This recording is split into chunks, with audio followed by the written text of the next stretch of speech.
Very good evening, everybody. This is Economics on a semester 5, and we are starting with the paper Economic Growth and and Economic Growth and Business Cycles. ठीक है, तो syllabus के अंदर total 3 units आपके पास available है, जिसमें से मैं यूनिट नंबर 2 को स्टार्ट कर रहा हूं पहले, जो सबसे बड़ी यूनिट है, जिसको पढ़ने में कम से कम 75% टाइम यूनिट 2 पढ़ने में लग जाएगा आपका।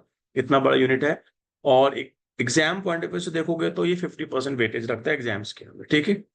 लेकिन टाइम के हिसाब से देखोगे तो it is more than 75% time consuming it. तो I am starting with the unit number 2। दोस्त ध्यान से देखना प्लीज। जो हमारे पास बुक यहाँ पे लगी हुई है that is Charles Jones. Charles I Jones की बुक लगी हुई है, अच्छा ऑथर है, ठीक है। तो before starting with the subject कुछ बेसिक बातें हम करते हैं यहाँ पे, ठीक है। कैमराज इनके ओपन है, ठीक है। वो लोग प्लीज मेरे से बात करेंगे, बाकी सब लोग भी करना चाहे तो कर सकते हैं। बच्चे देखो, एक बहुत बेसिक सी टर्म है कि हाँ भाई, what is the meaning of economic growth. मैंने आपसे पूछा भाई, इकोनॉमिक ग्रोथ एक टर्म है, सब लोगों ने सुनी हुई है और काउंटलेस टाइम सुनी हुई है, ठीक है। टीना जी, मैं आपसे पूछता हूँ मैम, क्या हमारे इकोनॉमी, अगर मैं इंडियन इकोनॉमी की बात कर रहा हूँ, तो क्या हमारे यहाँ पे ग्रोथ हो रही है? टीना, टीना आर यू लिसनिंग बेटा? Yes sir.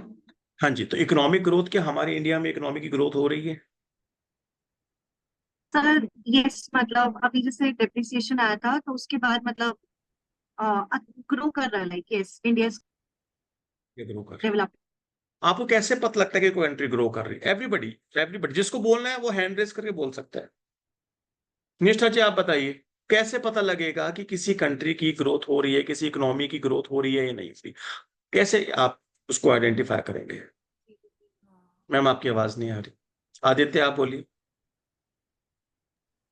सर हम रिलेटिव चेंज मेजर कर सकते हैं पिछले साल से, और कुछ फैक्टर जैसे पर कैपिटा इनकम और टोटल एक्सपेंडिचर चेक कर सकते हैं। मतलब आप ये देखते हैं कि हमारी इकोनॉमी में लास्ट ईयर की जीडीपी इतनी थी, इस साल की जीडीपी हमारी इतनी है, हम रियल जीडीपी की बात कर सकते हैं। आप लोगों ने बोला कि हम ये देख सकते हैं कि हाँ भाई, हमारी इकोनॉमी की परचेजिंग पावर कितनी है। आपने भी बोला कि पर कैपिटा इनकम हम देख सकते हैं, ठीक है। तो ये सारी जो चीजें हैं ना, ये आपको बताती है कि whether the economy is growing or not, ठीक है, whether the economy is growing or not.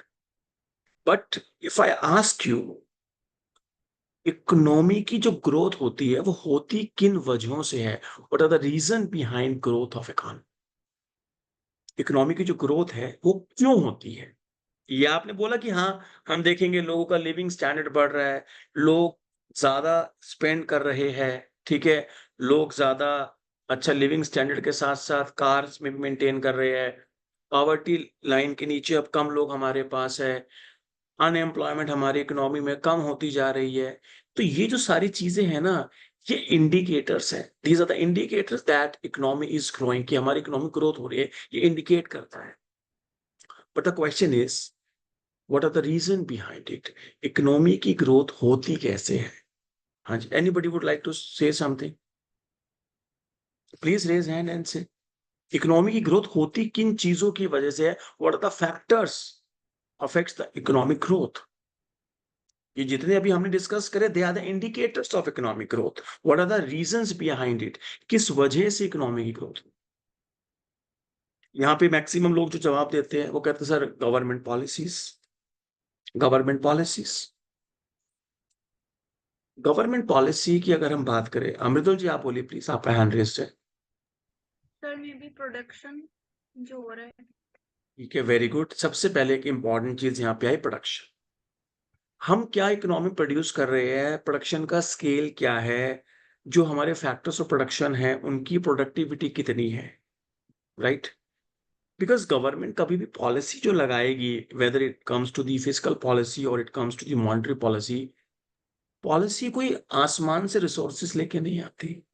जो हमारे पास अवेलेबल रिसोर्सेस है, हम उसी को एफिशिएंट वे में यूटिलाइज करना चाहते हैं टुवर्ड्स अ पर्टिकुलर ऑब्जेक्टिव।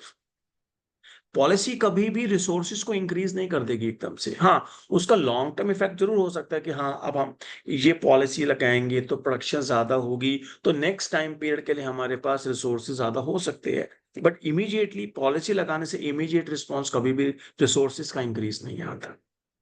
तो ऐसे हमारी पूरी इकोनॉमी में और पूरे वर्ल्ड में अलग अलग इकोनॉमिस्ट रहे हैं। उन्होंने अपने मॉडल्स के अंदर, अपनी थेरीज के अंदर बताया है कि हमारी जो इकोनॉमी की ग्रोथ है वो किन रीजंस की वजह से होती है, हम क्या कर सकते हैं इकोनॉमी की ग्रोथ को स्पीड देने के लिए, किस तरीके की ग्रोथ होती है, टाइप्स ऑफ ग्रोथ होती है। इन सब चीज के ऊपर थेरीज लिखी गई है। नाम भले ही इसका थेरीज है, लेकिन जब आप उन थेरीज को पढ़ना स्टार्ट करोगे तो उसमें पूरा मैथमेटिक्स लिखा होता है। ठीक है, तो अलग अलग इकोनॉमिस्ट है। जैसे एक थियरी आज मैं आपको पढ़ाने वाला हूँ, 1956 में मिस्टर रॉबर्ट सोलो, ठीक है, one economist was there, Robert Solow साहब। उन्होंने क्या किया, एक मॉडल दिया, थियरी लिखी कि what are the reasons behind, what are the factors behind economic growth. और वो मॉडल फेमस हुआ किस नाम से, सोलो मॉडल के नाम से फेमस हुआ। दूसरे इकोनॉमिस्ट है, उनका नाम था रोमर, तो उन्होंने कोई मॉडल दिया या थियरी दी तो उसका नाम हो गया रोमर मॉडल। कोई दूसरा बंदा था, उसका नाम था एके, ठीक है, बेसिकली रोमर है, हैरड डॉमर मॉडल है। तो ऐसे अलग अलग हमारे पास क्या लिखे हैं, मॉडल्स लिखे हैं। तो हमको क्या करना है, मॉडल्स को पढ़ना है। Before starting with the model, एक चीज आप अपने दिमाग में बिठा लीजिए, these all models are based on certain set of assumptions. Her model कुछ सेट ऑफ assumptions पर बेस्ड है। उसकी जो एप्लीकेबिलिटी है वो वर्ल्ड वाइड नहीं हो सकती। किसी भी मॉडल की एप्लीकेबिलिटी वर्ल्ड वाइड नहीं हो सकती। कहते क्यों नहीं हो सकती? मान लीजिए फॉर एग्जांपल सोलो मॉडल ने कहा कि मेरी एक इकोनॉमी है, उसमें ये assumptions है, और इस तरीके की इकोनॉमी में अगर आपको ग्रोथ करनी है तो हमको ये स्टेप्स लेने पड़ेंगे। फॉर एग्जाम्पल, उसने मॉडल बनाते समय किसी इकोनॉमी को क्लोज्ड इकोनॉमी की तरह ट्रीट किया। उसने मॉडल बनाते समय क्या किया, इकोनॉमी को क्लोज्ड इकोनॉमी की तरफ ट्रीट किया। अब बीइंग एन इंडियन इकोनॉमी, हम वो सोचे यार हम सोलो का मॉडल अपनी कंट्री में लगा लेते हैं और देखते हैं कि वो मॉडल हमारी कंट्री में फुलफिल कर रहा है नहीं कर रहा। नहीं करेगा, 100% तो नहीं कर सकता, पार्शियली करेगा। क्यों पार्शियली करेगा? क्योंकि उससे जो अजम्पशंस है और हमारी कंट्री की जो कंडीशंस है वो 100% मैच ही नहीं होती है। उसने साफ साफ बोला कि क्या closed economy, but we are dealing with an open economy. हम मेरी बात समझ पा रहे हैं? उसने एक और असम्पशन ले ली, मान लो कहता है कि हम पूरी इकोनॉमी में एक ही गुड बनाते हैं, only one type of good, सिर्फ पेन बना रहे हैं या सिर्फ शू बना रहे हैं, कोई ऐसी असम्पशन लगा दी which is not a realistic assumption, which is not a realistic assumption. तो ऐसी कौन सी इकोनॉमी है पूरे वर्ल्ड के अंदर जो सिर्फ एक ही कमोडिटी को बनाती है कोई ऐसी इकोनॉमी? नहीं है। तो how can you say that कि ये मॉडल की 100% बातें मेरी इकोनॉमी के अंदर लग जाएगी? नहीं लग सकती, पार्शियल लगेगी। तो कहते सर क्यों पढ़ने की जरूरत है? देखो ये एकेडमिक्स का पार्ट है तो पढ़ाना मेरी ड्यूटी। बट आपको मेरी आवाज सबको आ रही है? बिकॉज कैमरास आप लोगों के बंद है तो that's why I am asking again and again. सबको मेरी आवाज कंफर्टेबल तरीके से आ रही है जी? Please say Yes. Yes. At least do reply यार। Are you getting my, are you getting me बेटा? Yes, sir. Yes. Yes, sir. Yes, sir. चलिए, तो सबसे पहले हम बात करते हैं सोलो मॉडल की।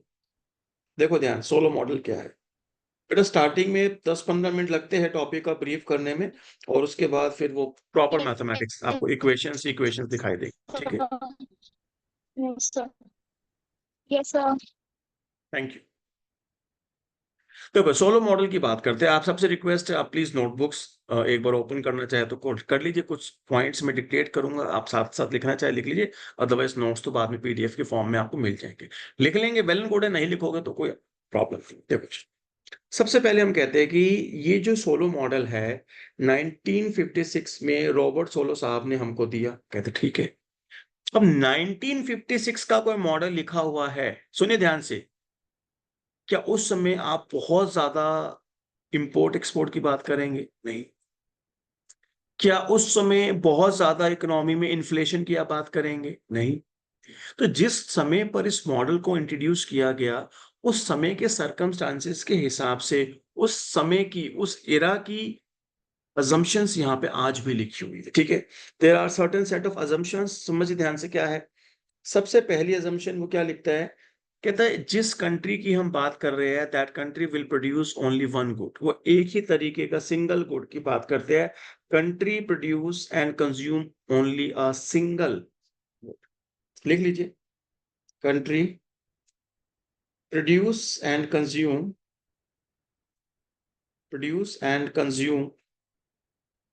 ओनली सिंगल गुड, एक ही गुड सिर्फ, ठीक है जी। गुड कह लीजिए, आउटपुट कह दीजिए, one and the same thing. And that one is what, homogeneous. वो भी कैसा बेटा, होमोजीनियस गुड की है, गुड है एक, वो भी कैसा, होमोजीनियस। यानी कि जितने भी गुड हमारी इकोनॉमी में, जितने यूनिट्स प्रोड्यूस किए जा रहे हैं, each and every unit are perfect substitutes to each other. तो इसकी इंप्लीकेशन सीधी सीधी आ गई क्या, प्राइस में वेरिएशन नहीं हो सकता, each firm is just a price taker, ये चीजें ऑटोमेटिकली यहाँ पे लग गई, ठीक है जी। दूसरा अजम्पशन क्या कहता है जी, क्लोज्ड इकोनॉमी। हमारी इकोनॉमी क्या है जी, क्लोज्ड इकोनॉमी है, that is no international trade, देखिए दोस्त, अब आप लोग थोड़े बड़े हैं, सीनियर मोस्ट है इकोनॉमिक्स ऑनर्स के अंदर, तो इतना मैं आपसे अज्यूम कर सकता हूँ कि आपको पता होना चाहिए कि कोई भी कंट्रीज आपस में ट्रेड क्यों करती है, to get the benefit of what, किस चीज का बेनिफिट लेने के लिए, इकोनॉमी सस्ती। No, comparative cost advantage. किसी भी कंट्रीज में अगर कोई आपस में ट्रेड होता है तो उसकी सिर्फ एक ही वजह होती है, क्या वजह होती है जी, कंपैरेटिव कॉस्ट एडवांटेज। कि समझते हैं ना कंपैरेटिव कॉस्ट एडवांटेज आप लोग, हाँ जी। Yes. कि जिस कंट्री में Yes, वो sir. प्रोडक्ट कम रिसोर्सेज के साथ बना सकते हैं, हम कहते हैं भाई तू इसको बना ले, हमारे रिसोर्सेज किसी और चीज में ज्यादा एफिशिएंटली यूज हो जाएंगे, तो हम आपस में क्या कर लेंगे जी, ट्रेड कर लेंगे। जो चीज ज्यादा सस्ती जहां बनती, मोटी मोटी बात ये, जहां सस्ती बनेगी वहां पर उसको हम प्रोड्यूस कर लेंगे, चाहे इंडिया में, चाहे चाइना में, चाहे बांग्लादेश में, चाहे पाकिस्तान में, चाहे कहीं पर भी। तो जो चीज कम रिसोर्सेज में जो कंट्री बनाएगी उसको हम बोलेंगे तू यहाँ पे इसको प्रोड्यूस कर ले और तू भैया हमको दे दे, हम बदले में ट्रेड कर लेंगे, चलो जी ठीक है। तो ऐसा नहीं है कि हम सिर्फ एक वॉल्यूम जनरेट करने के लिए कि हमारे पास कोई ऑब्लिगेशन है, या जो चीज हमारे यहाँ बन ही नहीं सकती उसको हम इंपोर्ट करते, नहीं, जो चीज हमारे यहाँ बन सकती है उसके बावजूद भी हम उसको बाहर से इंपोर्ट करते हैं। क्यों करते हैं, बिकॉज हम अपने यहाँ बनाएंगे तो उसकी अपॉर्चुनिटी कॉस्ट ज्यादा होगी as compare to the output या प्रोडक्ट अगर हम उसे बाहर से इंपोर्ट करते हैं, कहते ठीक है। And the most important assumption here, लिखिएगा अपने साथ में, it is convenient to think, it is convenient, it is convenient to think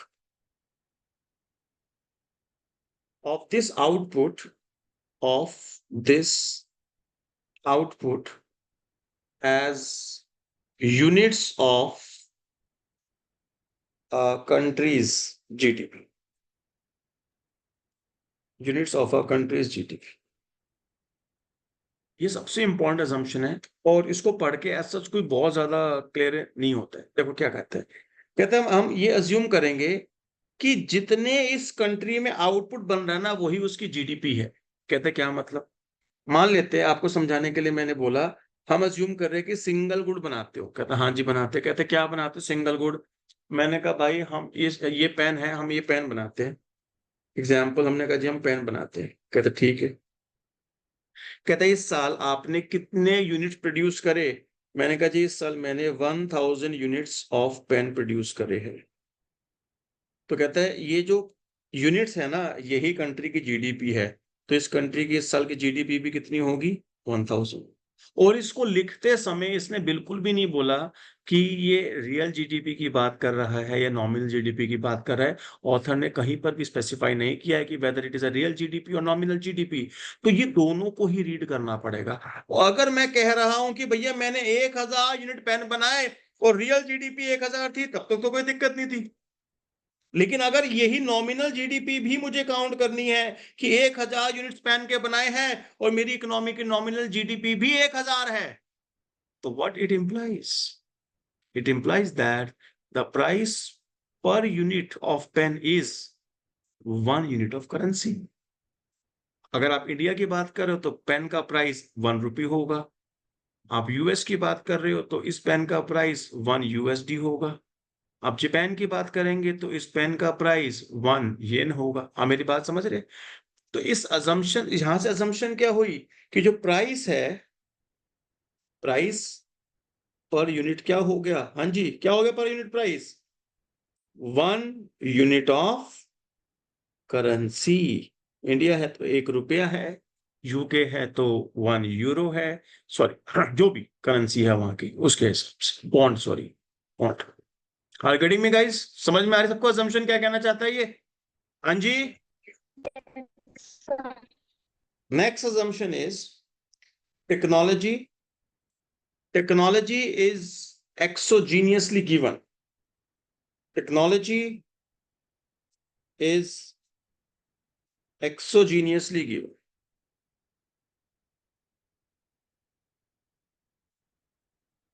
अब ये जो assumption दोस्त हमने यहां पे ली है कि टेक्नोलॉजी इज एक्सोजीनियसली गिवन, ये हम मॉडल के बिगिनिंग में ले रहे हैं, और जब मॉडल आगे एडवांस लेवल पे जाएगा तो इस assumption को हम छोड़ देंगे। तो बेसिकली सोलो मॉडल को 2 हिस्सों में पढ़ा जाता है। Solow model with given technology, जहां पे टेक्नोलॉजी गिवन होगी, एक्सोजीनियस होगा, और एक सोलो मॉडल जहां पे टेक्नोलॉजी अपग्रेड करेगी। टेक्नोलॉजी अपग्रेड करेगी तो ग्रोथ कैसे होगी? तो 2 तरीके से ग्रोथ पढ़ाएगा सोलो मॉडल, एक गिवन टेक्नोलॉजी के साथ और एक अपग्रेड करके टेक्नोलॉजी के साथ। तो 2 एस्पेक्ट में वो हमको पढ़ाते हैं। समझ में आती है दोस्त कहानी? एग्जाम ओरिएंटेड कुछ भी नहीं अभी तक हुआ है, अभी तो सिर्फ बेसिक बातें हो रही है। ऑब्वियस सी बात है यार, पहली क्लास में कोई एग्जाम वाला नहीं पढ़ा पाऊंगा, ठीक है। चलो जी, now we are starting with the Solow model. देखो मैं सोलो मॉडल 2 पार्ट्स में बांट रहा हूँ। एक मैं बोल रहा हूँ बेसिक सोलो मॉडल, सुन लीजिए ध्यान से, क्या बोल रहा हूँ? Basic Solow model. और एक जगह क्या लिखूंगा? Solow model with technology. तो जब मैं बोलूंगा बेसिक सोलो मॉडल तो उस समय ये सारी एजम्पशन रहेंगी, including that technology is exogenously given. And when I will say growth in Solow model, क्या बोलूंगा जी? Growth in Solow model. तो उस समय हम क्या करेंगे? इस वाली अजम्पशन को छोड़ देंगे, वहां पे टेक्नोलॉजी हमारे पास गिवन नहीं होगी, हम टेक्नोलॉजी को भी चेंज करेंगे, अपग्रेड करेंगे। Is it okay? तो यहां पे लिखा मैंने the basic Solow model, the basic Solow model. Now the game of assumptions and equations.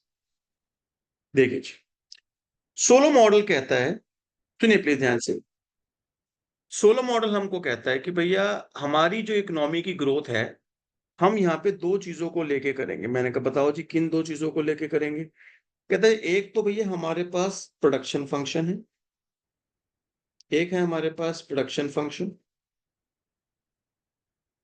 और दूसरा है हमारे पास capital accumulating equation, capital accumulation equation. सबसे पहले प्रोडक्शन फंक्शन की बात करते हैं दोस्त। देखिए आप लोग semester 3 end semester 4 micro economics बहुत अच्छे से पढ़ते हुए आए हैं, इसमें कोई डाउट नहीं है, ठीक है। तो चीजें थोड़ी सी आपको याद होनी चाहिए, नहीं याद है तो फिर आपको याद करनी पड़ेगी। कहता है सबसे पहले उसने बोला जी output capital Y is aggregate output. देखिए बेटा सिंबल्स को बड़े ध्यान से पढ़िएगा, खाली वाई कुछ नहीं है, छोटा वाई बड़ा वाई, देखो सिंबल देख लो, ये भी एक सिंबल आउटपुट के लिए, ये भी एक सिंबल आउटपुट के लिए, वाई डॉट भी एक सिंबल है, वाई कैप भी एक सिंबल है, वाई स्टार भी एक सिंबल, और इन सब के मतलब अलग, ठीक है। तो पढ़ते समय बहुत ध्यान देना है आपको, वरना एग्जाम उड़ जाएगा, पता नहीं लगेगा। तो जब मैं लिखूंगा कैपिटल वाई से मेरा मतलब है एग्रीगेट आउट। क्या मतलब बेटा? एग्रीगेट आउट, कि मेरी पूरी इकोनॉमी में कितना आउटपुट बन रहा है। जब मैं लिखूंगा कैपिटल के, तो aggregate capital stock of the economy, aggregate capital stock of the economy. मैं इकोनॉमी वर्ड यूज करूं या कंट्री वर्ड यूज करूं, एक ही बात है जी। Aggregate capital stock of country and capital L use करूंगा तो क्या आएगा जी, एग्रीगेट लेबर फोर्स, कि हमारी इकोनॉमी में टोटल कितने लेबर फोर्स है जी, राइट। वो कहता है प्रोडक्शन फंक्शन क्या है, कहता है आउटपुट हमारा जो है, output is a function of, output is a function of capital and labour. ये उसने एक फंक्शनल फॉर्म लिखी, तो क्या लिखा उसने, it is a functional form, कि हमारी इकोनॉमी में एग्रीगेट आउटपुट कितना बनेगा वो दो चीजों पे डिपेंड करता है, कि हमारी इकोनॉमी में एग्रीगेट कैपिटल स्टॉक कितना है, हमारी इकोनॉमी में एग्रीगेट लेबर कितना है। और उसने यहाँ पे एक एग्जाम्पल लिया है, output is what, output is capital raise to power alpha and labor raised to power 1 minus alpha. It's a Cobb-Douglas production function and it is assumed by the Solow. Solo ने अपने production function को जब equational form में convert किया तो उसने यहाँ पे सोलो का एग्जांपल लिया, ठीक है। और ये जो हमारे पास फंक्शन दिखता है और साफ साफ डिफाइन करता है where alpha belongs to 0 to 1, कि हमारी जो अल्फा की वैल्यू है वो 0-1 के बीच में ला करती है। नाउ यहां से तो उसने एक पॉइंट लिखा, एक इक्वेशन लिख दी, अब यहां से हमें उसकी इकोनॉमिक इंटरप्रिटेशन बताना है, ठीक है। इकोनॉमिक इंटरप्रिटेशन बताने के लिए मेरे को एक बार थोड़ा सा रफ में जाना पड़ेगा भाई, ठीक है। रफ में आ गया, देखिए प्लीज एक बार, everybody just look at the screens, please look at the screens everybody. बेटा जब मैं सेमेस्टर 4 में हुआ करता था या सेमेस्टर 3 में हुआ करते थे आप लोग, तो आप लोगों ने प्रोडक्शन फंक्शन पढ़ा, आप कहते थे Q is Q of L K is equals to labour raise to पर अल्फा कैपिटल रेज टू पर बीटा, ऐसे लिखा करते थे। बोलिए, साथ में कोई ए लगाना चाहो लगा लो, नहीं लगाओगे तो मुझे फर्क नहीं पड़ता। एल रेज टू पर अल्फा, के रेज टू पर बीटा, एंड हम कहते थे अल्फा एंड बीटा को जब हम ऐड करते थे, अल्फा प्लस बीटा की वैल्यू ग्रेटर देन 1 भी हो सकती थी, लेस देन 1 भी हो सकती थी, इक्वल टू 1 भी हो सकती थी। और अल्फा प्लस बीटा को जब हम सम अप करते थे तो उसकी वैल्यू बताती थी what is the returns to scale. तो यहाँ पे रिटर्न्स टू स्केल को हम बताते थे, रिटर्न्स टू स्केल हम कहते थे कि ग्रेटर देन 1 है तो ये IRS है, इंक्रीजिंग रिटर्न टू स्केल। 1 से छोटा है तो हम बोलते थे डिक्रीजिंग रिटर्न्स टू स्केल है, और इक्वल टू 1 है तो बोलते थे कांस्टेंट रिटर्न्स टू स्केल है। दोस्त अगर वजह पता हो, रीजंस पता हो तो ही हाँ करना, नहीं पता हो तो स्ट्रेट फॉरवर्ड मना करना सीख लीजिए। I will explain once again, ठीक है। हाँ जी दोस्त, पता है आप लोगों को कि अल्फा प्लस बीटा की वैल्यू 1 से बड़ी होने पे IRS क्यों था, लेस देन 1 होने पे DRS क्यों था, इक्वल टू 1 होने पे CRS क्यों था? पता है किसी को? रेज हैंड जिसको पता है। अच्छा, जिसको नहीं पता वो हाथ खड़ा कर लो।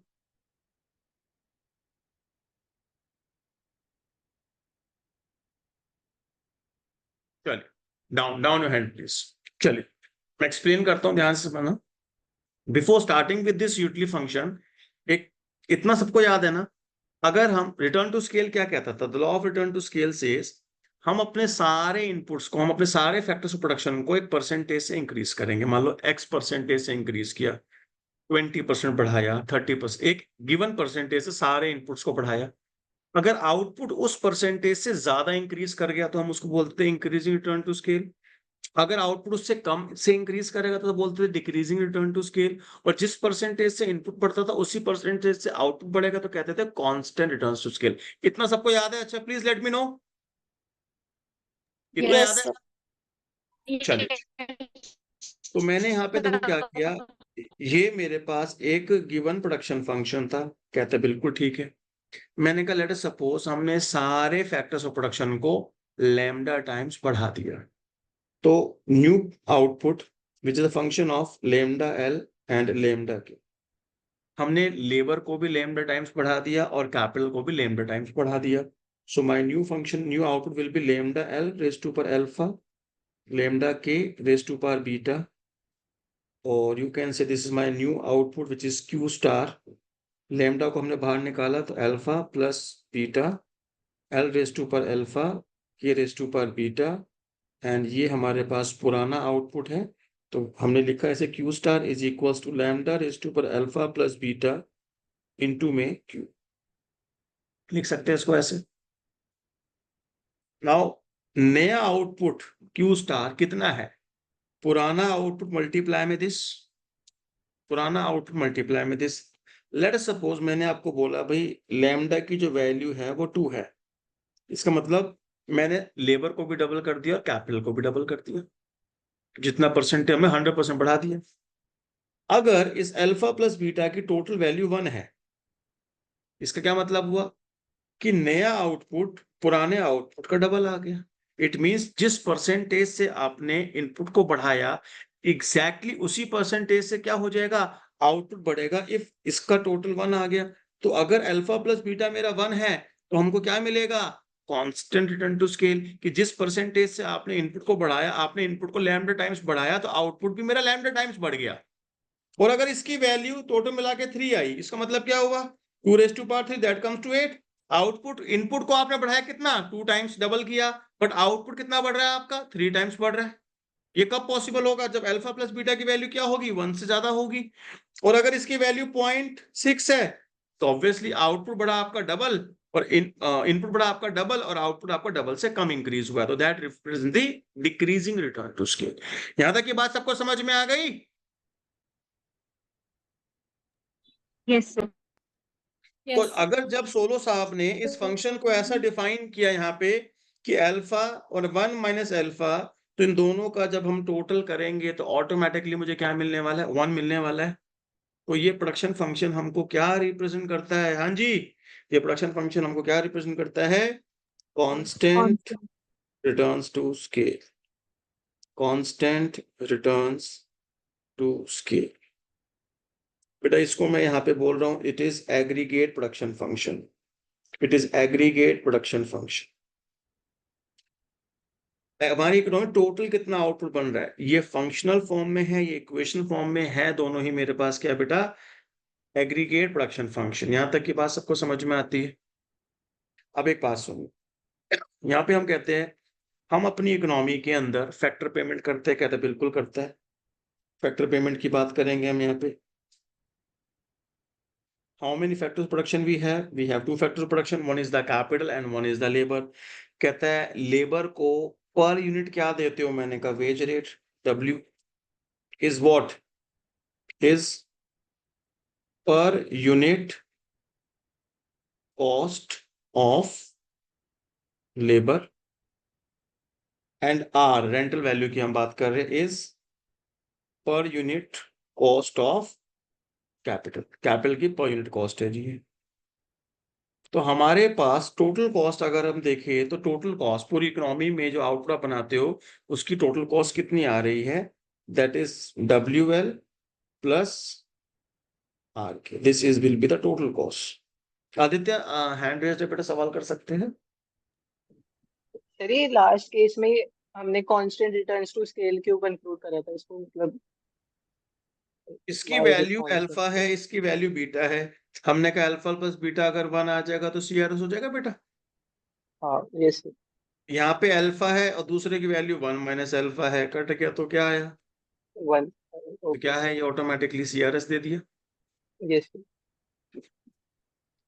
अब थोड़ी देर के लिए मान लेते हैं you are the owner of this country, इस कंट्री के आप इंडिविजुअल ओनर है। What you are doing, you are doing production. How much goods you are producing, this much, by using 2 factors of production, labour and capital. आपके एक rough एक businessman, एक firm की अगर हम बात करें, प्रॉफिट्स क्या होते हैं बेटा, ये बताओ अच्छा। टोटल रेवेन्यू में टोटल कॉस्ट होते हैं, एक नॉर्मल सी बात है, जिसको आप मैक्सिमाइज करना चाहते हो। तो यहां पे रेवेन्यू क्या होता है, प्राइस मल्टीप्लाई में आउटपुट। बट अभी आपने ऊपर अजम्पशन ली है, क्या अजम्पशन लिए, देखो जी यहाँ पे, it is convenient to think of this output as a unit of countries GDP. What it implies, the price of output is what, 1 unit of currency, 1 rupee, 1 euro, 1 USD, कुछ भी आप ले सकते हैं। तो यहाँ पे प्राइस ऑटोमेटिकली क्या हो जाएगा मेरा, 1 हो जाएगा। और आउटपुट के नाम पर क्या आएगा मेरा, Y आएगा। Y का मेरा मतलब क्या है, function of capital and labour. तो एक ऑर्गेनाइजेशन अगर आप है या एक कंट्री है तो what will be your objective, maximisation of profits, profit का मतलब क्या है दिस, तो टीआर क्या है आपका, price into output, price is equal to 1, तो मैक्सिमाइजेशन ऑफ आउटपुट, अब आउटपुट लिखेंगे तो भी वो टीआर ही कहलाएगा बिकॉज प्राइस आपका 1 है। प्रॉफिट फंक्शन क्या है हमारे पास, मैक्सिमाइजेशन ऑफ दिस, और टोटल कॉस्ट कितनी मेरे पास, WL माइनस आर के। तो आपके लिए ये जो मेरे पास मैंने यहाँ लिखा है, ये आपका एक ऑब्जेक्टिव फंक्शन है जिसे आपने क्या करना है जी, मैक्सिमाइज करना है। अब आप इसे प्रॉफिट का नाम, देखो प्रॉफिट नाम दे नहीं सकता, क्यों नहीं दे सकता, because we are not talking about any organisation, एक फॉर्म की बात नहीं कर रहा, हम एक कंट्री की बात कर रहे हैं और कंट्री के एस्पेक्ट से हम इस चीज को मैक्सिमाइज करना चाहते हैं by using the mathematical tools, लेकिन इसको वर्ड हम प्रॉफिट नहीं बोल सकते। Getting my point guys?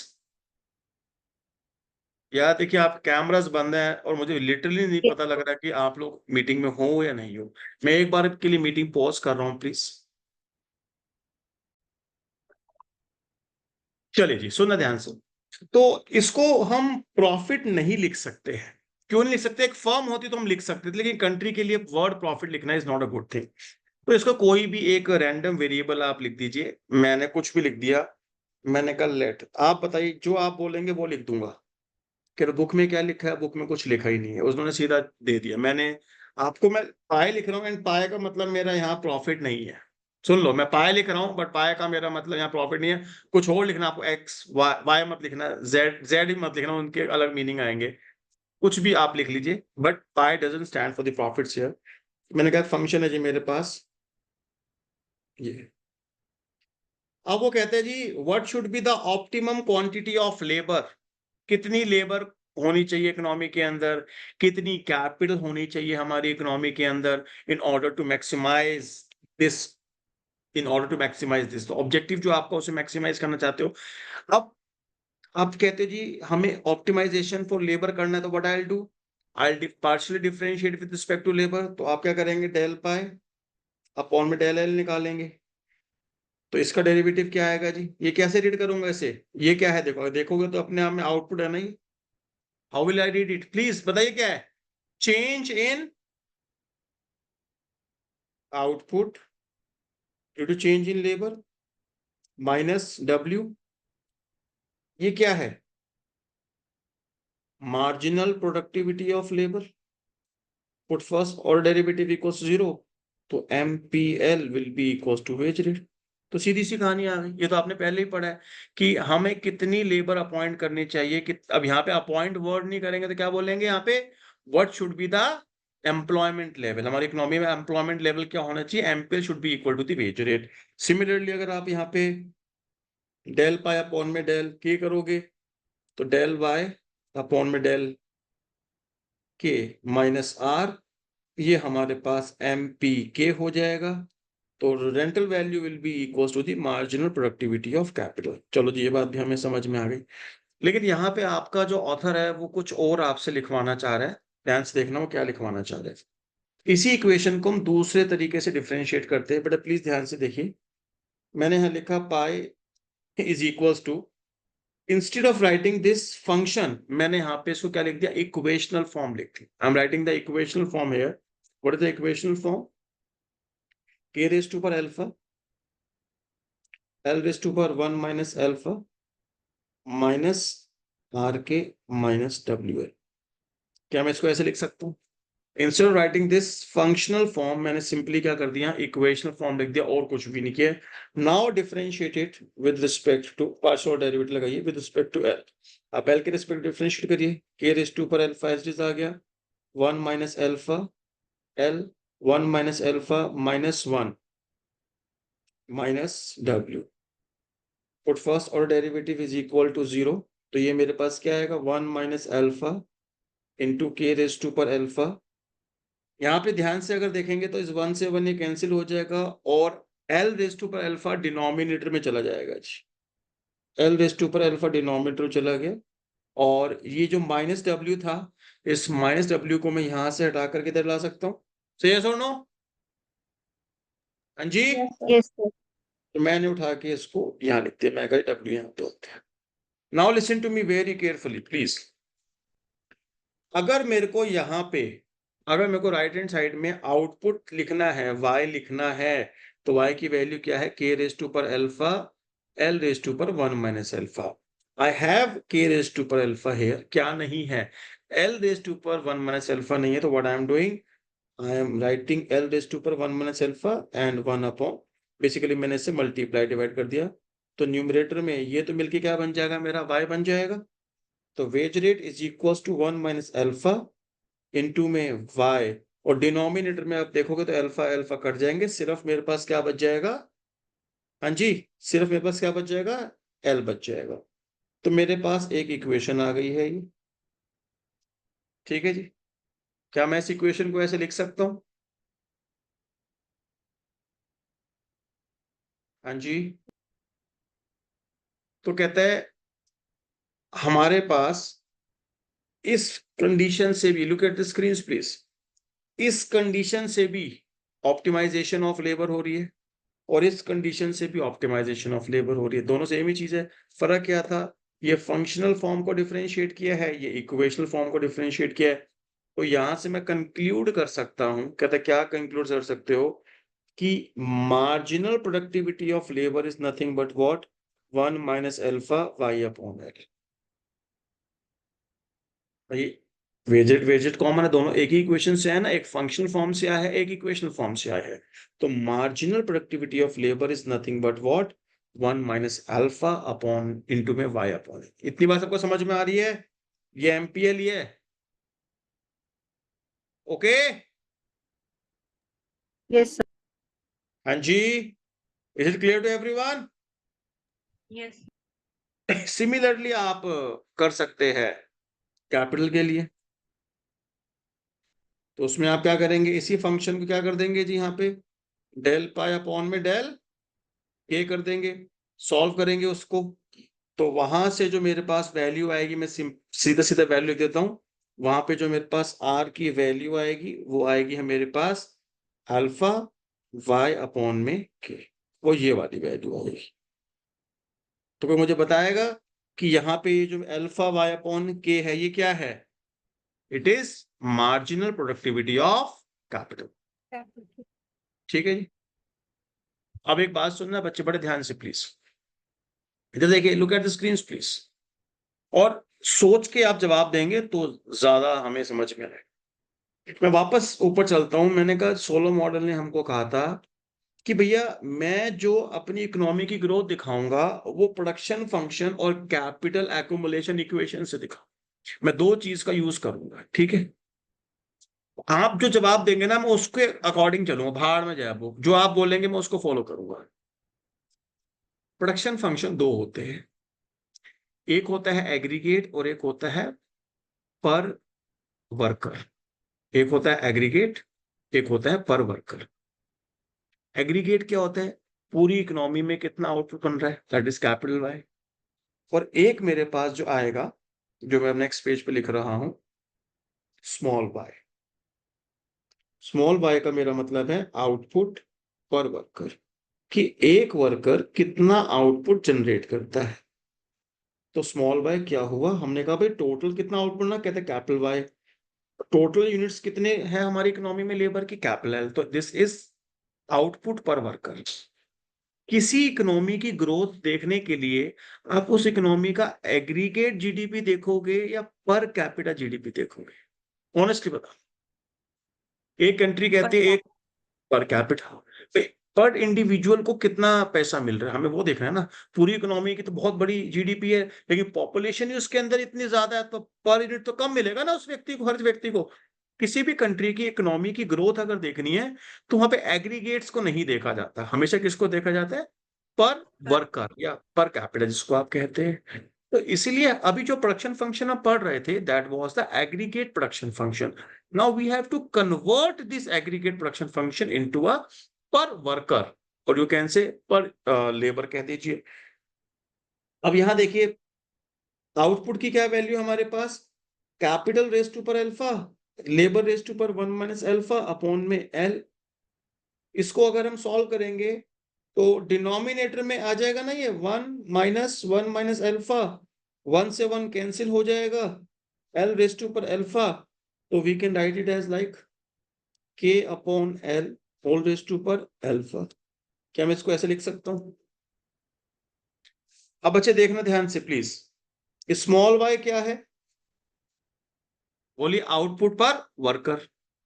तो ऐसी मेरे पास एक टर्म है स्मॉल के। स्मॉल के क्या है? कैपिटल के अपॉन में एल। मेरी पूरी इकोनॉमी में मान लेते हैं 10,000 मशीनें हैं, पूरी इकोनॉमी में 10,000 कैपिटल स्टॉक है। कह रहे पूरी इकोनॉमी कितने लेबर है? मैंने कहा मेरी इकोनॉमी में 1,000 लेबर काम करती है। तो एक लेबर के पास, एक वर्कर के पास कितनी मशीन है, कितना कैपिटल स्टॉक है? 10 यूनिट्स पर वर्कर। तो that is the capital stock per worker represented by small K. Capital stock per worker, capital stock per worker is what? Small K. तो यहां पे y is equals to small K raise to पर alpha. तो now this will become मेरा production function. ये भी एक production function है, it is a production function per worker, production function per worker. जो कैपिटल y था मेरा, y is equals to something, वो क्या था? Aggregate production function. ये कौन सा है मेरा? Production function per worker. अब एक बात सुनना बच्चे मेरी बहुत ध्यान से, मैथमेटिक्स आप सबको बहुत अच्छे से आता है, याद दिला रहा हूं कोई चीज आपको। Look at the screens please, everybody just look at the screens please. Again a rough work. Function लिखा मैंने y is equal to x raise to per n। हाँ जी, y is equal to x raise to per n। एक मैंने equation लिखी। जब मैं इसको ग्राफिकली ड्रॉ करूंगा, मैंने x यहां लिखा, y यहां लिखा, बताइए ये फंक्शन लीनियर है? ये श्योर है n is strictly positive, n is strictly positive, zero भी नहीं हो सकता, स्ट्रिक्टली पॉजिटिव। चलो जी, बताइए फंक्शन अपवर्ड आएगा क्या? डेफिनेटली अपवर्ड स्लोपिंग आने वाला है। कन्वेक्स, कॉनकेव या लीनियर? बताइए जी, कॉन्वेक्स, कॉनकेव या linear? So depend on n value. बिल्कुल ठीक बात है, depending on the value of n, depending on the value of n। If n is less than 1, if n is equal to 1, if n is greater than 1।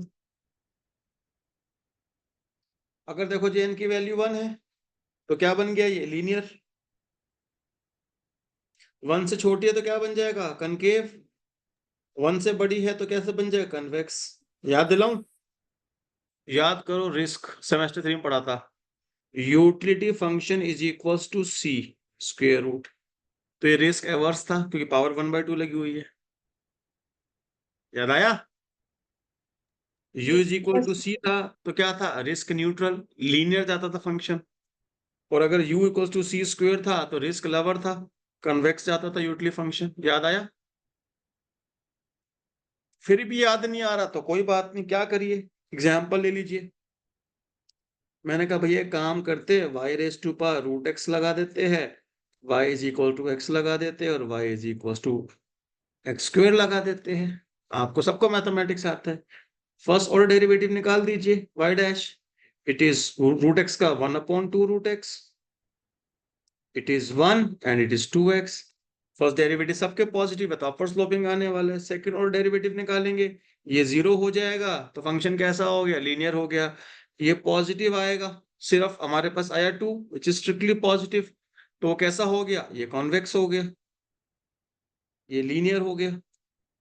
और यहां पे आप इसको निकालोगे तो 1/2 एज इट आ गया, 1/x का -1/x स्क्वायर, और जिसको x माना ये आ गया।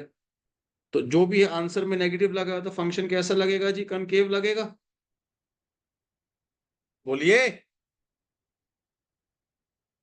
तो इसके लिए फंक्शन कनकेव जाएगा, इसके लिए फंक्शन लीनियर जाएगा, इसके लिए फंक्शन कन्वेक्स जाएगा।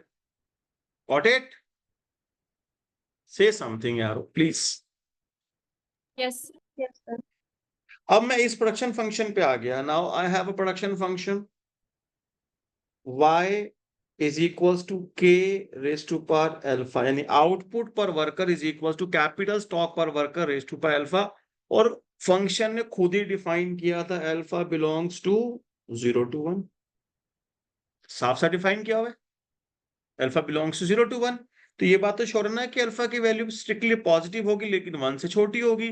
तो 1 से छोटी होगी तो ये जो प्रोडक्शन फंक्शन बनने वाला है मेरा, अगर मैं यहाँ पे आपको कैपिटल स्टॉक पर वर्कर दिखाऊं और यहाँ दिखाऊं आउटपुट पर वर्कर, तो फंक्शन कैसे आएगा? Convex concave?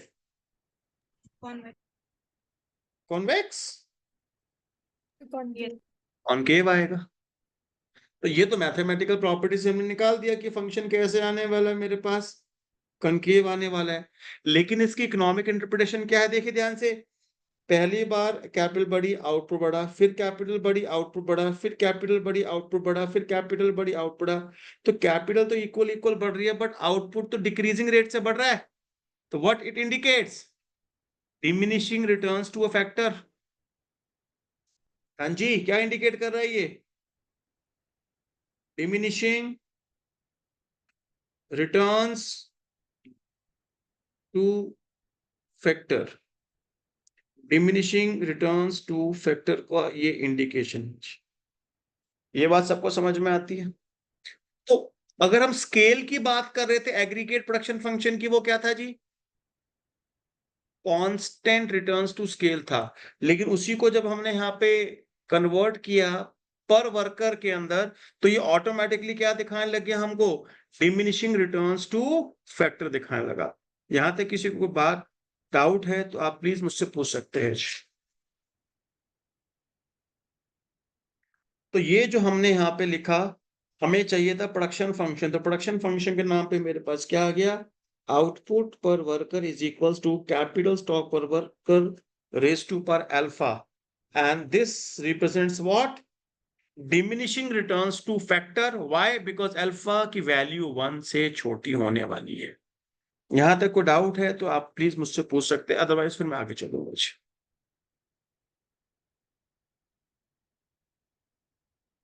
बेटा यहां तक कोई डाउट है तो पूछिए प्लीज। अच्छा बता दो मुंह से बोल के, एंड डाउट स्टिल है? No, sir. No, sir. At least I expect answer यार, कि कोई डाउट नहीं है तो प्लीज से नो। एंड डाउट स्टिल है? No, sir. The next thing we have capital accumulation equation. The next thing we have the capital accumulation equation. देखो जी, capital accumulation equation क्या वाला है? देखो अभी तक हम जो पढ़ते आ रहे बेटा, हमने कहा कैपिटल वाई का अलग मतलब है, स्मॉल वाई का अलग मतलब है, कैपिटल के का अलग मतलब है, स्मॉल के का अलग मतलब है। राइट? कैपिटल के का अलग मतलब है, स्मॉल के का अलग मतलब है। बताना जरा क्या होता है ये? क्या कैपिटल वाई क्या है? Aggregate output of the economy. ये क्या है? Output per worker. Aggregate capital stock of the economy, output capital stock per worker. लेकिन एक टर्म है मेरे पास, saving rate. Saving rate represented by small S. मैंने बोला सेविंग रेट, मैंने ना पर वर्कर बोला, ना ही मैंने एग्रीगेट वर्ड यूज की, मैंने बोला सिंपली सेविंग रेट। कहते अब सेविंग्स किसकी करनी है? एग्रीगेट सेविंग्स चाहिए या सेविंग्स पर वर्कर चाहिए? अगर मैं बोलूं जी एग्रीगेट सेविंग्स बताओ मेरी इकोनॉमी की कितनी है, और मैंने बोला सेविंग्स पर वर्कर बताओ,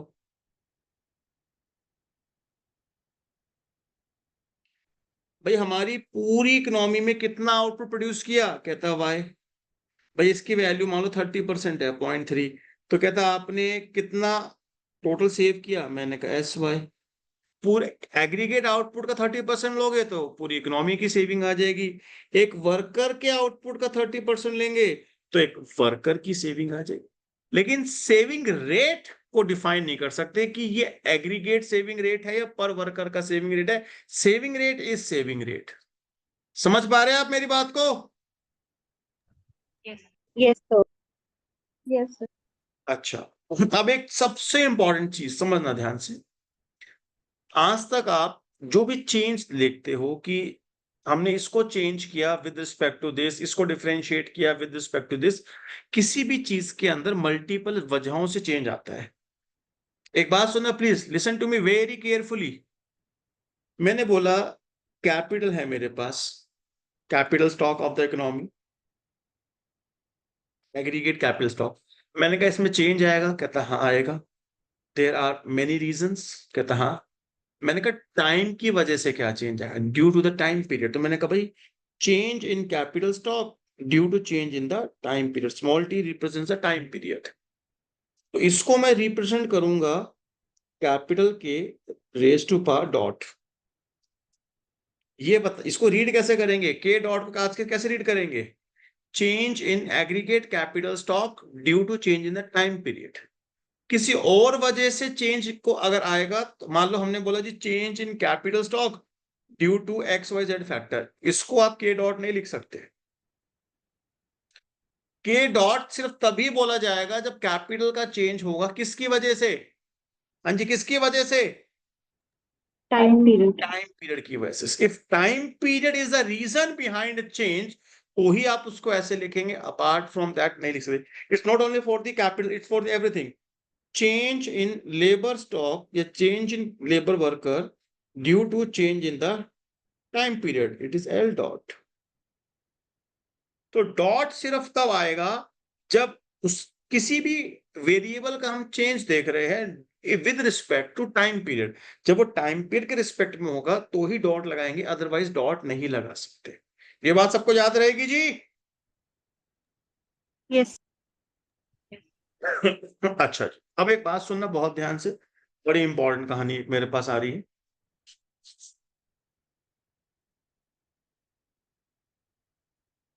look at the screen please. ये कैमरास ओपन कर लो यार, बड़ा मजा आएगा। बड़ा अच्छा एक सवाल पूछूंगा आप लोगों से, ध्यान से सुनिए प्लीज। कैमरा ओपन करेंगे तो मजा आएगा, प्लीज हो कर लो यार। अब तो शर्म दूर हो जानी चाहिए, इतनी देर हो गई तो पढ़ाते हुए, तो शर्म नहीं आनी चाहिए आप लोग के डीट हो, पक्के वाले एकदम है। निष्ठा जी बढ़िया है, टीना बढ़िया है, बाकी सब डीट है। निष्ठा जी कॉलेज कौन सा आपका मैम? निष्ठा जी की आवाज नहीं आती, आवाज आ रही है?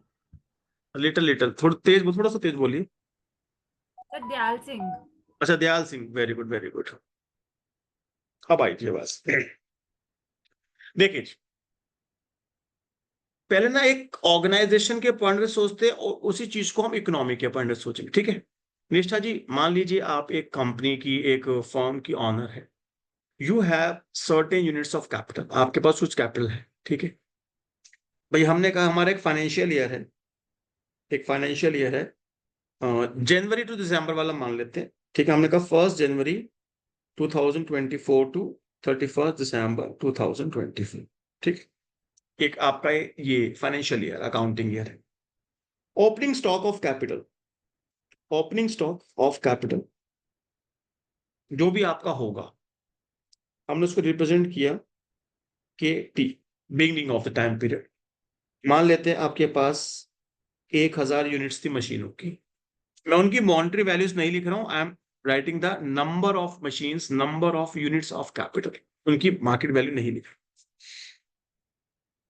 आपके पास 1000 यूनिट्स है। क्या at the end of the year which is your closing stock of capital, जो हम टाइम पीरियड दिखाएंगे T+1, एक टाइम पीरियड बढ़ा दिया हमने, क्या ये भी 1000 ही सीधा रहेगा, इसमें कुछ चेंजेस आ सकते हैं? निष्ठा सर चेंजेस आ सकते चेंजेस आ सकते हैं। चेंजेस क्यों आएंगे, क्या ऐसे रीजंस होते हैं कि इसमें चेंज आएंगे? सर अगर हमने कैपिटल को सेल कर दिया है। अगर आपने कुछ इसमें बेच दिया है मतलब, या कुछ आपने और खरीद लिया है, या कोई डेप्रिसिएशन लग गया है, समझ रहे हैं आप मेरी बात?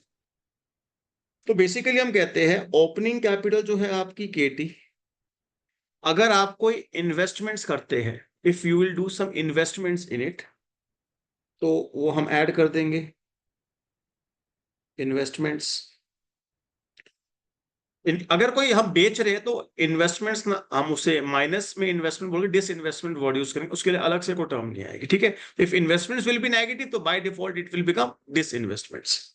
अगर कोई डेप्रिसिएशन हुआ होगा तो वो हम लेस कर देंगे, तो हमारे पास क्या आएगा ये लास्ट में, it will be what? KT plus 1. Everybody please say yes or no. ऐसे होगा या नहीं होगा? Yes sir. तो हमने बोला over the period of time हमारी कैपिटल चेंज हो रही है, over the period of time हमारी कैपिटल चेंज हो रही है। बस मुझको एक बात का जवाब देना, एट इक्विलिब्रियम, इकोनॉमिक्स इतनी आप लोगों ने पढ़ी हुई है, एट इक्विलिब्रियम सेविंग्स किसके बराबर होती है? Everybody please say savings are equal to investments. Leakages injection approach सुना होगा कभी ना कभी सब लोगों ने। अरे ये पढ़ा है, y is equal to aggregate expenditure. Two sector economic model में आउटपुट क्या होता है? इधर कंज्यूम्ड और saved, it is what? Consumption plus investment. ये कैंसिल आउट हो गया, सेविंग इक्वल्स टू इन्वेस्टमेंट। अरे 11वीं 12वीं में पढ़ा होगा ये। तो सेविंग्स और इन्वेस्टमेंट्स बराबर होती है।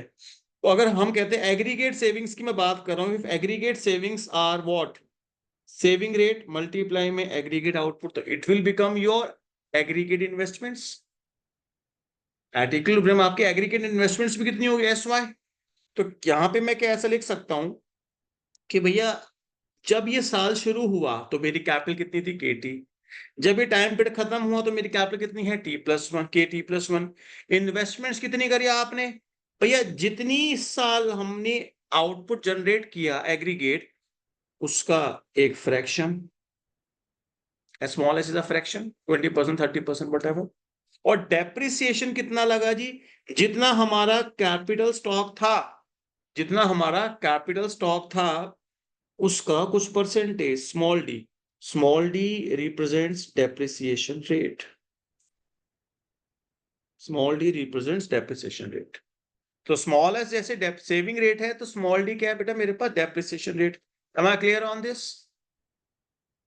यहां से इक्वेशन ऐसे लिख सकता हूं कि KT plus 1 is equals to KT plus SY minus TK। कोई दिक्कत किसी को? इसको फिर ऐसे भी लिख ही सकता हूँ, KT plus 1 minus KT is equals to SY minus TK। चलेगा जी? कोई डाउट यहाँ तक किसी को? यहाँ तक कोई डाउट है किसी को? प्लीज पूछ सकता है मेरे से। No sir. हाँ जी केशव जी, सवाल कर दीजिए प्लीज। सर ये SY क्या था एक बार बताना।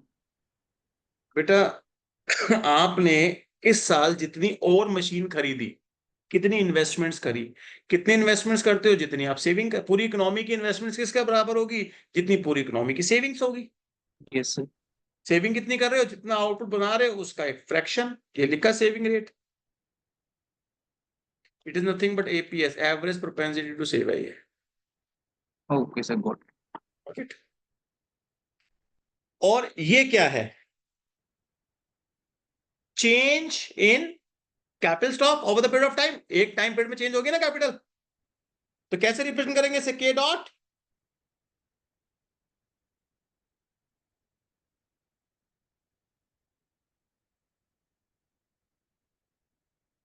ये जो मेरे पास कैपिटल स्टॉक का चेंज आया है, ये आया है क्या? किस तरीके से आया है? With respect to aggregation. ये एग्रीगेट के हिसाब से आया है। अब इधर देखिए प्लीज, कैपिटल एक्यूमुलेट हो रही है, कैपिटल चेंज हो रही है, कैपिटल एक्यूमुलेट हो रही है, लेकिन क्या दिखा रहा है? एग्रीगेशन। क्या दिखा रहा है बेटा? ये एग्रीगेशन। और हमें क्या चाहिए? पर वर्कर। क्योंकि हमने जब यहां पर ऊपर हमने बनाया था, हमने पहले प्रोडक्शन फंक्शन कैसे पढ़ा? एग्रीगेट। फिर बाद में उसको कन्वर्ट कर दिया किसके अंदर? पर वर्कर में। अभी हम कैपिटल एक्यूमुलेशन पढ़ रहे हैं, कैसे पढ़ रहे हैं? एग्रीगेट। अब हम इसको किस में कन्वर्ट करना चाहते हैं? हम इसको पर वर्कर में कन्वर्ट करना चाहते हैं। कैसे कन्वर्ट होगा आइए देखते हैं, प्लीज बड़े ध्यान से देखते जाना भैया, ठीक है? बहुत इंपॉर्टेंट चीज है, रिपीट नहीं करूंगा, एक बार में ही आपको समझनी पड़ेगी। देखो, चाहूं तो एक स्टेटमेंट में कहता हूं this is the equation given in your readings. Equation भी लिख सकता हूं लेकिन दोस्त करूंगा नहीं ऐसा। Look at the screen please. मैंने कहा स्मॉल के। निष्ठा जी आप बोलते रहना मेरे साथ, बाकी सब तो कैमरा छुपा के बैठे हैं। तो स्मॉल के क्या होता है जी? कैपिटल के डिवाइड बाय लेबर। सब लोग अच्छा यस साथ में बोल सकते हो तो इतना इतना एहसान थोड़ा सा कर दीजिए। Is it clear? Yes sir. Yes sir. मैंने क्या किया जी, लॉग ले लिया बोथ साइड, ठीक है जी, taking log both sides, log both sides, तो ये क्या हो जाएगा जी, log K is equals to log capital K minus log L. समझ गए ना, स्टेप काट दिया मैंने एक, ओके ना। Yes sir. Yes, sir. Now differentiated with respect to L. अब क्या करिए जी, इसको आप एल के रिस्पेक्ट में डिफरेंशिएट कर दीजिए, करिए जरा differentiate with respect to L.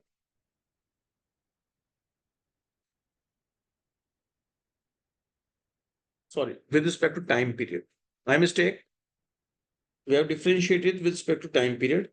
तो log k का 1 upon k and change in capital stop per work with respect to time 1 upon capital K and dk upon में dt minus 1 upon L dl upon में dt। तो तीनों का जो change है वो किसके रिस्पेक्ट में है जी, टाइम पीरियड के रिस्पेक्ट में है। तो क्या करेंगे, उठा के इसके बदले क्या लिख देंगे, k डॉट, इसके बाद लिख देंगे कैपिटल के डॉट, और इसके बाद क्या लिख देंगे जी, एल डॉट, और बाकी वाला हमारा नॉर्मल आएगा डिवाइड बाय के, डिवाइड बाय के, डिवाइड बाय एल। यहां तक क्लियर है सबको? यहां तक किसी को डाउट है तो आप प्लीज मुझसे पूछ सकते हैं जी। सर आपने उसमें कैपिटल के लिख दिया, फर्स्ट वाले में स्मॉल के आना चाहिए ना। कहाँ पर बेटा, ये वाला small K dot upon small के नहीं होगा सर। स्मॉल के ही है बेटा, ये एरर दिख रहा है आपको, स्मॉल के ही, फिर भी ठीक कर देता हूँ, स्मॉल के। यहां तक डाउट है कि किसी को, प्लीज पूछ सकता है। अब देखो आगे मैं क्या कर रहा हूं जी, एक small K dot, small K word is not a good thing, it's not good, sounds good. Capital stop per worker कैसे बोलेंगे, change in capital stop. Capital stop per worker due to change in time, ये इसका पूरा नाम है। ये जो ऊपर aggregate capital stock per aggregate capital stock का जो चेंज है, इसको मैं इससे रिप्लेस कर दूं, एस वाई माइनस डी के, चलेगा? Yes sir. मैं उसको लिख दिया जी, एस वाई माइनस डी के अपॉन में, एक नई टर्म में यहां पे लेके आ रहा हूं, एक न्यू है, एन क्या है, growth rate of labour. Labour किस रेट से बदल रही है वो एन है, लेबर किस रेट से बदल रही है, कैसे आएगा, कैसे लिखेंगे N, change in labour due to change in time upon में ओरिजिनल लेबर, ये है। एज्यूम्ड कांस्टेंट, लेबर कांस्टेंट नहीं है, उसका ग्रोथ रेट कांस्टेंट है। हर साल लेबर 5%, 5%, 5%, 5%, 5%, जिस परसेंटेज से वो इंक्रीज करती है वो परसेंटेज कांस्टेंट है, लेबर कांस्टेंट नहीं। Growth rate of labour constant है, लेबर कांस्टेंट है। ये बात समझ में आती है सबको? हाँ जी। Yes sir. तो इस पूरे के बदले यहां पे क्या आ जाएगा जी, एन। ये बात सबको समझ में आ गई? नाउ एस वाई अपॉन में capital K, S Y upon में capital K minus small D minus N. Now look at the screen please, मैं क्या कर रहा हूं देखिए ध्यान से।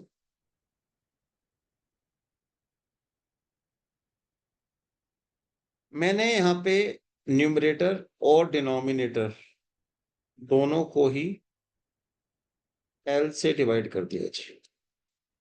इफेक्ट कैंसिल आउट है ना, कर सकते हैं। Minus T minus N,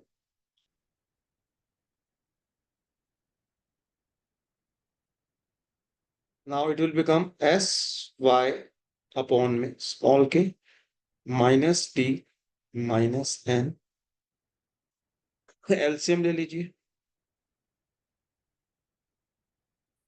S Y minus T minus N upon में sorry minus T K minus N K upon में के कैंसिल आउट हो गया। तो कैपिटल स्टॉक पर वर्कर का जो चेंज है वो किसके बराबर हुआ जी, एस वाई, इसमें से नेगेटिव कॉमन निकाल दिया, टी प्लस एन के।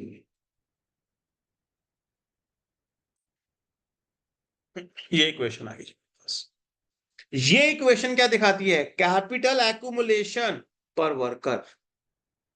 एग्रीगेशन हमारे पास पहले आ गई थी, देखिए प्लीज ये वाली, ये कैपिटल एक्यूमुलेशन इक्वेशन ये भी थी, बड़ी एग्रीगेट थी, हमें क्या चाहिए थी, पर वर्कर। तो पर वर्कर का सिंपल मतलब नहीं कि अब इसको उठा के एल से डिवाइड कर दो, नहीं ऐसे नहीं आएगी उसका प्रोसेस। Got it guys? तो जो लास्ट में इक्वेशन आई है उसको मैं यहां लिख दे रहा हूं, here capital stock per worker का जो चेंज है it is what, S Y minus N plus D, this is capital accumulation equation, it is per worker. Am I clear on this? Yes sir.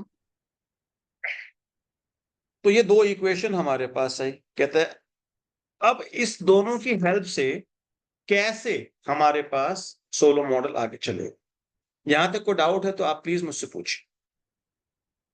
एक बार video pause कर रहा हूं, सुनिएगा ध्यान से।